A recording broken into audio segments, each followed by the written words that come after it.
पाली road पे एहतजाजी मुजाहरा। लोगों का कहना था कि हमारे घरों के अंदर पीने का पानी खत्म हो गया है, जिसकी बिना के ऊपर हम रोडों पे आने के ऊपर मजबूर हैं। मासूम बच्चों को जो है रोड पे लेकर आ गए हैं। एक तरफ तो हुकूमत की जानिब से लॉकडाउन का ऐलान किया जाता है और दूसरी तरफ वापदा की जानिब से हमारे खिलाफ जो है नाजायज नारवे सलूक किया जाता है, जिसकी बिना पर हम अपने बच्चों को जो है रोड पे लेकर आए। हमने आवाम से बात की गई तो आवाम का कहना यही था कि हम बड़े मजबूर होकर जो है ना रोड पे आ गए। 24 घंटे से ज़्यादा का अर्सा गुजर चुका है, जो कोई सुनवाई नहीं हो रही।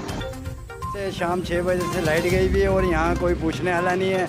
उनका कोई इधर रेहान नहीं है। उनके घरों में एसी लगे हुए हैं, मकानों में लाइट हैं, लेकिन किसी गरीब आवाम का कोई एहसास नहीं है।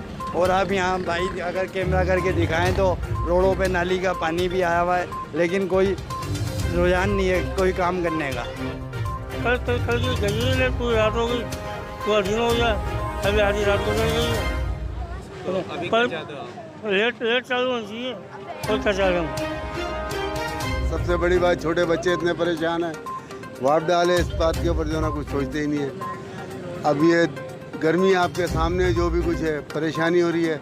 कल से लाइट नहीं है, पूरी रात हो गई है, अभी तक लाइट नहीं आई है इलाके में। ना वापदा वाले आए ना कोई भी नहीं आया है ऐसा लाइटों का सिस्टम करने वाला। क्या समझे? कितना टाइम हो गया? तकरीबन टाइम हो गया है, कल रात से पूरी रात हो गई है, आज पूरी रात हो गई है, पूरा दिन हो गया। क्या समझे? लाइट का कोई इंतज़ाम यहाँ पर सही नहीं हुआ। हलवा पड़ा है।